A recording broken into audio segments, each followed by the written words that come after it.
여기 계십니다. 하나님이 여기 계십니다. 그것만으로 충분합니다. 그것만으로 충분합니다. 아멘.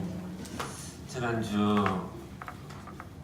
집사님과 함께 좀 교제할 때 그분이 저에게 이러한 질문을 하셨습니다. 목사님, 지금 제일 소중한 사람이 누굴까요? 여러분들은 누구십니까? 제일 소중한 사람이 가족 아닐까요? 제가 이렇게 이야기를 하니 집사님 말씀이 가족 참 소중하죠. 그런데 지금 가장 소중한 사람은 바로 지금 내 옆에 있는 사람입니다.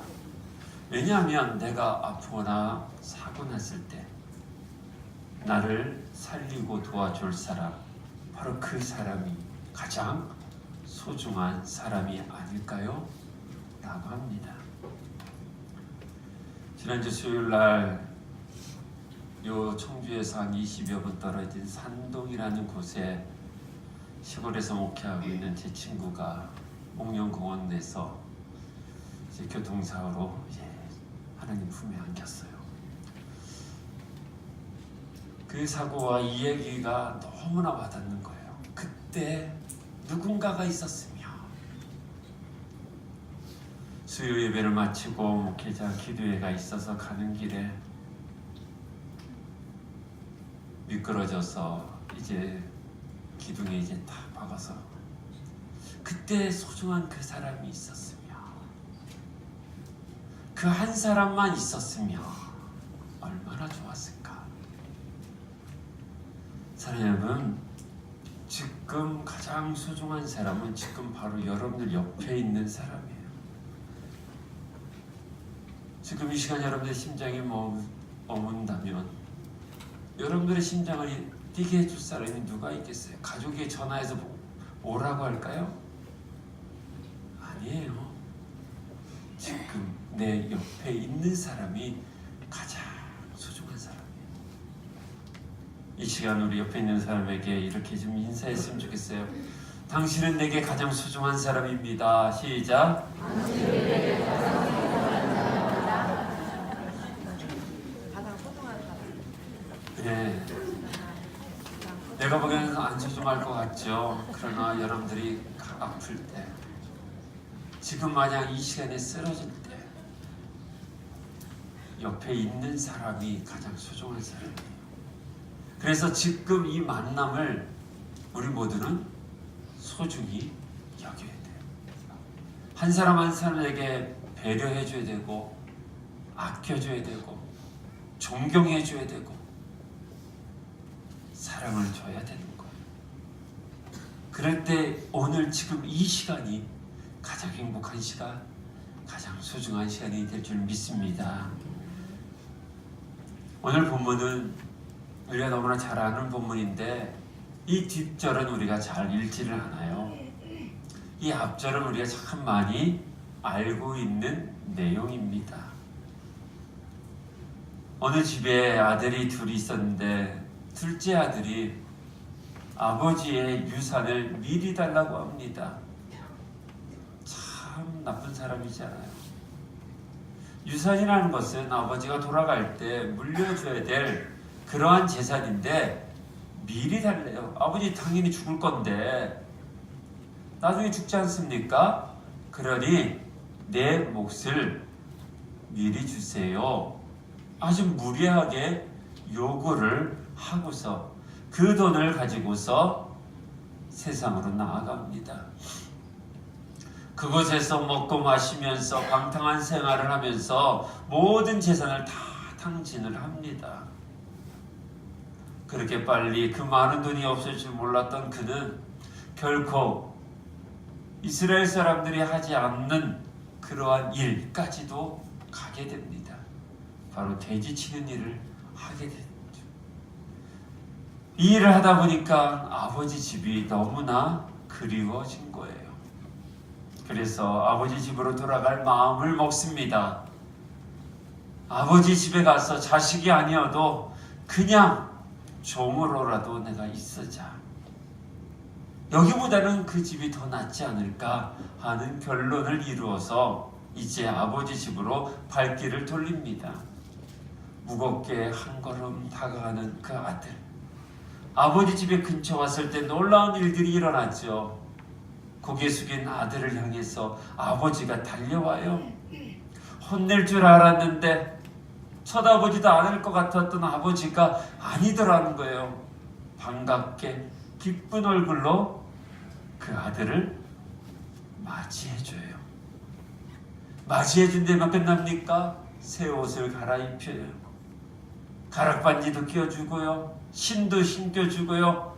더 나아가 잔치를 크게 벌립니다. 환대한 거예요. 아들은 아버지의 소유를 다 잃었는데 근데 아버지는 더 얻었다고 생각하는 것 같아요. 그래서 어떻게 합니까? 잔치를 크게. 이게 아버지의 마음인 것 같아요. 지금 내게 가장 소중한 사람이니까. 아들은 아니죠. 난 이제 더 이상 아들이 아니라고 말하고 있겠지만 아버지는 안 그렇거든요. 가장 소중한 사람이 다시 돌아왔으니 아니면 새롭게 태어났으니 너무나 더 반가운 자식일 것이에요. 그렇습니다. 하나님은 우리가 무엇을 더 얻었는지 무엇을 더 잃어버렸는지 거기에 관심이 없는 것 같아요. 그냥 우리 존재 자체 그 자체에 관심이 있으신 거예요. 우리 자체로 기뻐하시고 우리가 무엇을 가지고 돌아온 것이 아니라 그냥 아버지 품으로 오기만 하면 그냥 기뻐하는 그분이 바로 하늘 아버지라는 거예요. 본문이 이렇게 끝났으면 참 좋을 것 같아요. 근데 본문은 여기서 이렇게 끝나지 않아요. 또 다른 사람을 등장을 시킵니다. 새로운 등장인물이 있다는 것은 새로운 사건이 있다는 거 아니겠습니까? 그렇다면 저자가 말하는 의도가 또 있다는 것이에요.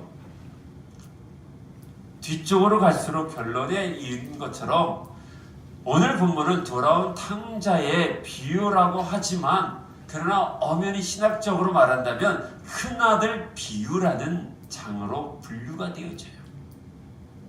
근데 우리는 지금까지 작은 아들에게 관심이 있었어요. 돌아오는 거예요. 그런데 여기서 끝나지 아니하고 성경은 새로운 본문의 이야기로 새로운 메시지를 우리에게 전해주고 있습니다. 그게 바로 우리가 아는 것처럼 아버지의 큰 아들이에요. 큰 아들 어떻습니까? 큰 아들은요, 우리가 다 아는 것처럼 방탕하지 않았어요. 태어나서 지금까지 한 번도 가출한 적도 없고 아버지의 마음을 속삭이지도 않고 그러한 자녀가 큰 아들이었어요. 여전히 아버지의 집을 잘 지켰고 아버지가 원하는 대로 했었고요. 아버지가 원하지 않는 자리는 가지도 않았던 사람이 큰 아들이에요. 아버지 집에서 정말 아버지를 도우면서 성실하게 자리를 지켰어요. 그런데 어느 날이었어요. 일하고서 집에 딱 들어왔는데 누가 왔다는 소식을 들어요. 집 나갔던 동생이 다시 돌아왔던 이야기를 들었습니다. 근데 성경은 분명히 기록하고 있어요. 형은 기뻐하지 않아요. 형은 전혀 반가워하지 않을 뿐 아니라 혼을 내지 않는 아버지가 미웠던 거예요. 아버지에 대한 불만이 섞여 있어요. 무엇보다도 자식에게는 한 번도 그러한 대접도 해주지 않았던 아버지에 대한 서운함이 있는 것 같아요. 그래서 성경은 분명히 기록합니다. 노하여 들어가더라. 화가 나서 집에 들어갔다는 거예요. 씩씩거리면서 투덜대면서 지금까지 자기가 일했던 것들, 아버지 옆에서 열심히 일했던 그 모든 것이 너무나 속상했던 거예요. 오늘 성경 우리 한번 다시 한번 28절에서 30절까지 우리 한번 한 목소리로 그 아들의 입장에서 우리 한번 읽어보도록 하겠습니다. 시작. 그가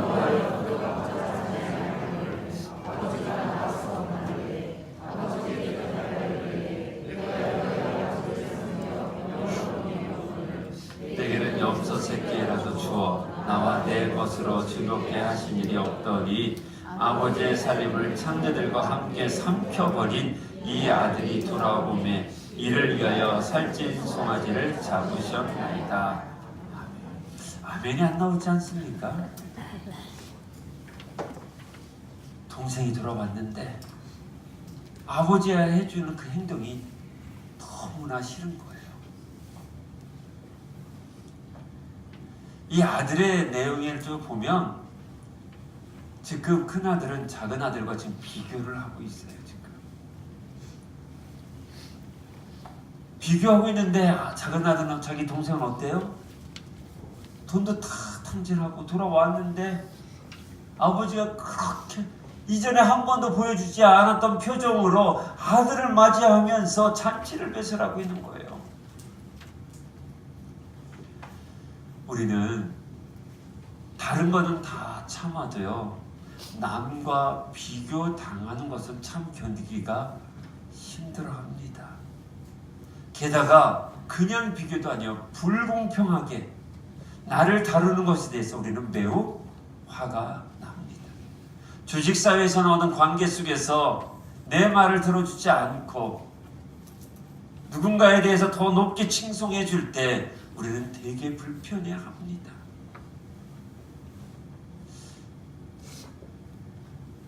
축구를 하다 보면 어제 베트남 축구 보신 분도 있겠지만 이런 거 같아요. 내가 잘못해서 페널티를 얻을 수 있어요. 근데 저쪽에서 갔는데 분명히 페널티를 줘야 되는데 안 줘봐요. 그러면요 기분이 무진장 나빠요. 그래서 어제도 뭐 계속 싸우고 그러는 것도 있잖아요. 분명히 저쪽에서 페널티를 줘야 되는데 PK를 줘야 되는데 안 줘요. 순간적으로 욱하잖아요.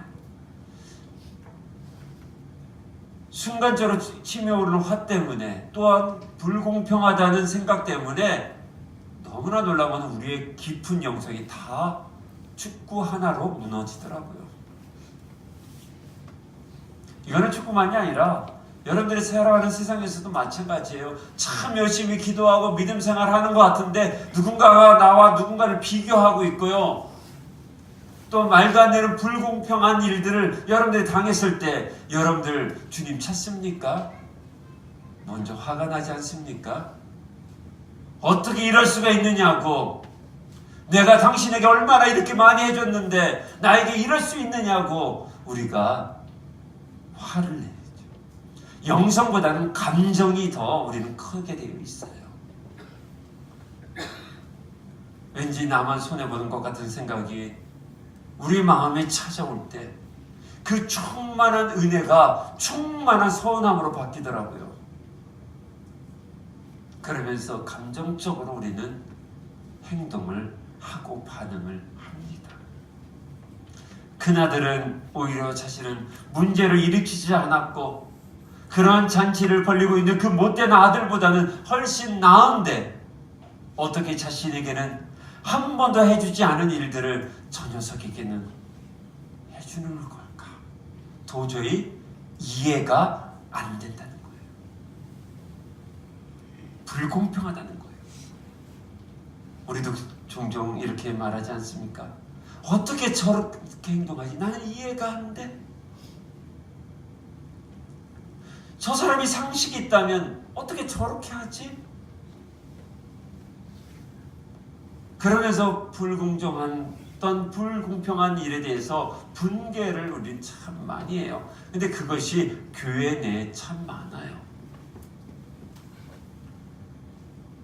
왜 불공평해질까요?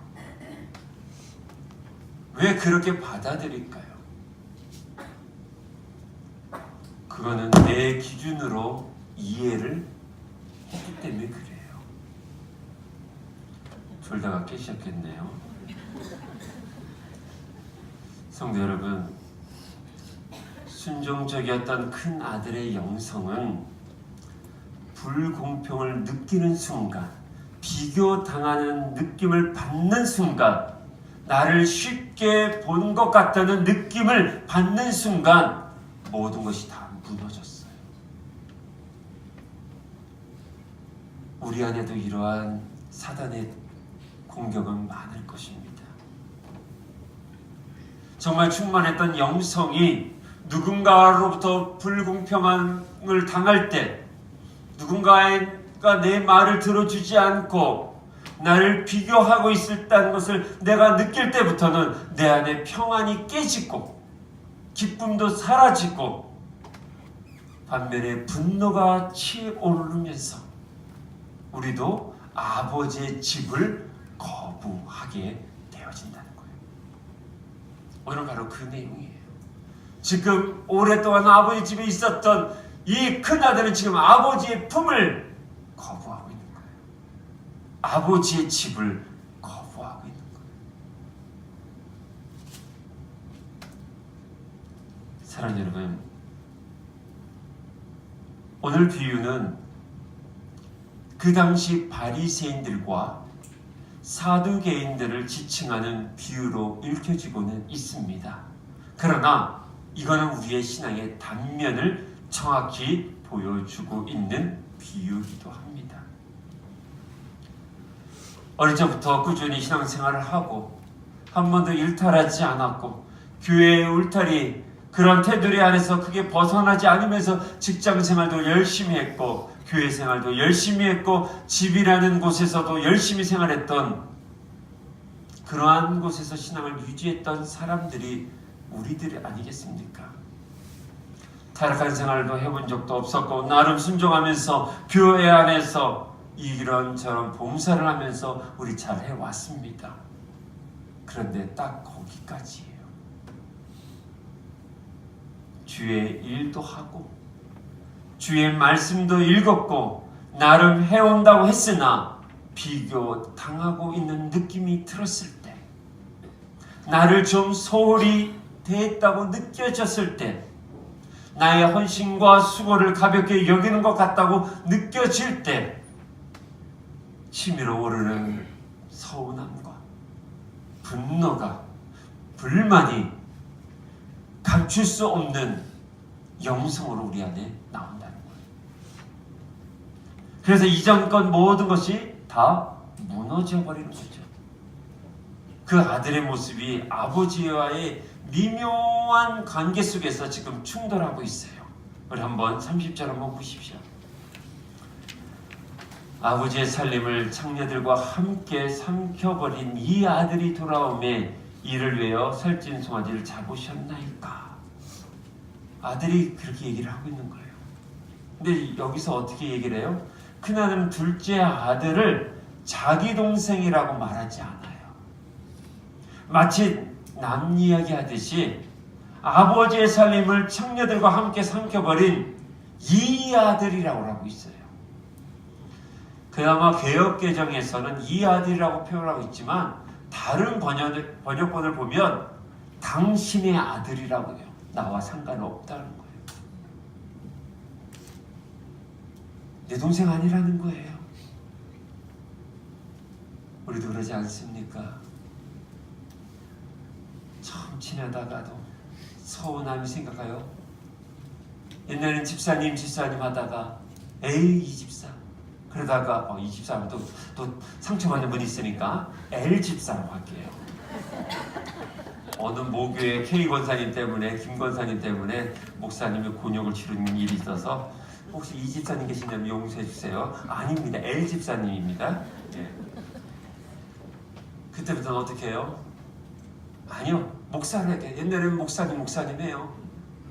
그러다 서운해져 봐요. 민목사예요.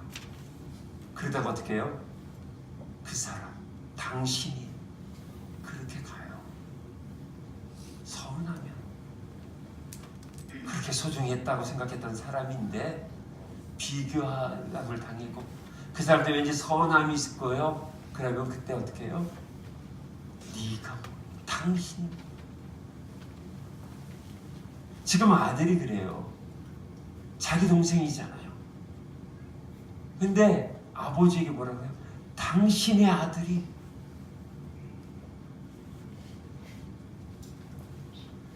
최소한 이름이라도 불러야 되는데 나와 전혀 상관없는 그러한 존재로 말하고 있어요. 왜요?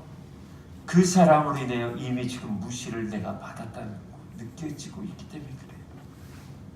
그러니까 그가 누가 이제는 동생이 아니라 적대자예요. 나를 무시하게끔 만드는 당사자라고 생각을 하는 거예요. 그러다 보니까 이 동생, 당신의 아들이 지금 이렇게 했던 거 아닙니까? 이렇게 얘기를 해요. 그런데 아버지는 뭐라고 할까요? 32절 한번 볼까요? 우리 함께 32절 읽어보겠습니다. 시작.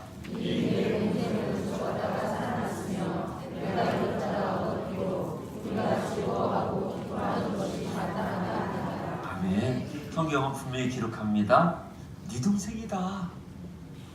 네 동생이야. 꼭 집어서 얘기해요. 네 동생이야. 여기 안에 수많은 것이 포함되어 있어요. 그 포함된 것 중에 하나가 뭐냐? 지금 너는 이 잔치 너도 들어와도 된다는 거예요. 근데 우리가 기분이 나빠서 안 들어가는 거잖아요. 기분 나쁘면 천국도 안 간다고 하잖아요. 네 동생이야. 너에게 가장 소중한 사람이야. 걔는 너와 상관없는 나의 아들이 아니라 너에게 동생이 되는 존재야. 라고 정확하게 아버지는 말하고 있습니다. 다시 관계를 정리해주고 있는 거예요. 비교의 대상이 아니라는 거예요. 서로 사랑하는 대상이라는 거예요. 네에게 가장 소중한 사람이야. 그러니까 네 기준으로 평가하지 말고 그냥 사랑하라는 거예요. 사람은요, 이해할 수 없는 존재예요. 지금 정말 옆에 있는 사람이 정말 좋은 사람 같죠? 내 이해라는 기준에서 생각해보면 나중에 그 사람이 이해가 안 될 때가 온다는 거예요. 그때는 어떻게 하시려고요? 우리 주님은 그래서 그러는 거예요. 야, 이해로 하지 마라. 계산적으로 하지 마라. 사람의 관계를, 하나님이 만드신 피조물의 관계를 어떻게 이해와 계산에 합리적으로 하려고 하느냐? 아니다. 사랑이다. 여기에 근본적인 것은 메시지는 사랑이에요. 네 동생이에요. 네 동생이라고 표현하고 있어요. 동생이 어떤 존재예요? 얼마나 좋은 존재예요. 저희 집에 아들이 둘이 있지 않습니까? 큰 놈이 서울에서 이제 생활하다가 이제 주말에 집에 오면 동생인 동민이가요, 아낌없이 자기의 소중한 자리를 비켜줘요.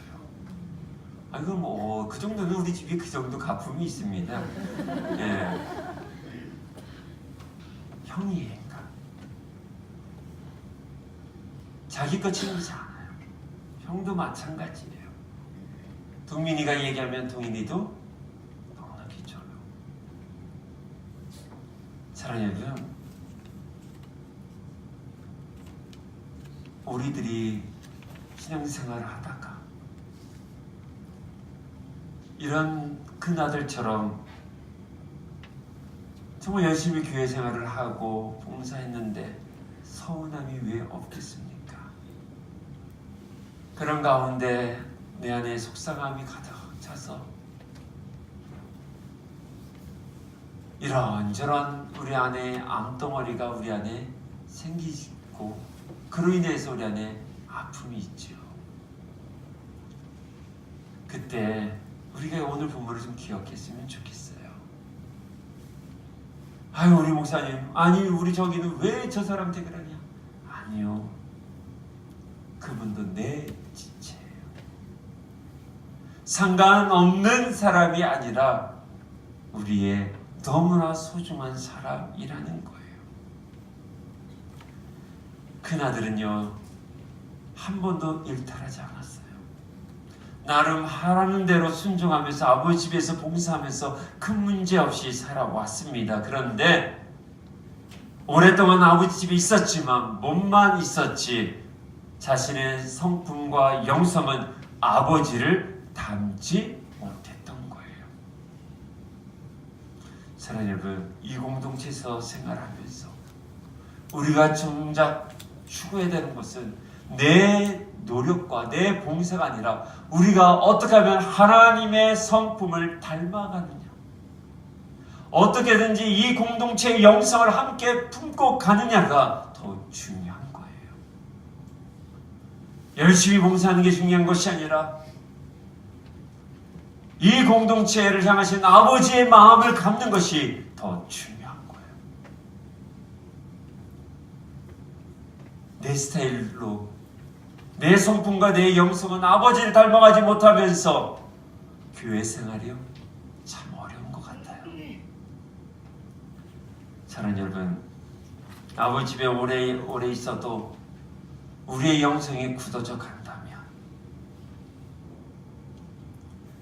아버지 집에 오래 있으면서도 점점 더 이기적이고 더 고집스러워지고 더 양보하지 않아지고 더 쉽게 오해하고 더 잘 삐지는 영성을 가지고 있다면 이것은 껍데기 신앙 아니겠습니까? 이것을 화석화된 신앙이라고 표현하고 싶습니다. 난 그래도 증거 교회를 떠난 적이 없어. 난 그래도 증거 신앙을 버린 적이 없어. 나 그래도 지금껏 이렇게 봉사하는 거 멈춘 적이 없어. 그런데 왜 나보다 교회도 잘 안 나고 자기 뜻대로 하는 저 사람이 잘 되고 나는 이렇게 열심히 하는데도 아무것도 없는 거야. 나는 그냥 여기서 이렇게 일만 하는 사람인가? 내가 이렇게 봉사하는 것이 당연한 건가? 이러한 질문이 들어오면서 화가 치밀어 오른다면, 그래서 기운이 빠진다면 주님 집에 있는 것이 아니라는 거예요. 아버지 품에 거하는 것이 아니라는 것이에요. 사랑하는 여러분, 여러분들은 어떠한 영성을 가지고 있습니까? 이곳에 계속해서 머물면서 껍데기 신앙만 남는 신앙으로서 존재하고 있습니까? 아니면 아버지 집에 거하는 영성을 가지고 있으십니까? 사랑하는 여러분, 공동체는, 이 예배 공동체의 본질은 사랑입니다. 문제로 보이는 것들을 얼마나 사랑으로 품을 줄 아느냐가, 그것이 아버지 집에 거하는 영성인 것이에요. 감당하기 어려워 보이는 그 문제를 놓고 얼마나 기도하며 감사하며 하나님께서 해결하실 때를 얼마나 인내하며 기다릴 줄 아는 것이 아버지 집에 거하는 영성인 것이에요. 사랑하는 성도 여러분, 이 아버지 품에 거하는, 아버지 집에 거하는 영성을 회복하시기 소망합니다. 그것은 사랑이에요. 그 사랑으로 우리의 신앙을 다시 한번 일으켜 하나님이 원하는 삶으로 나아갈 수 있는 믿음의 성도들이 되기를 간절히 축원합니다. 기도하겠습니다.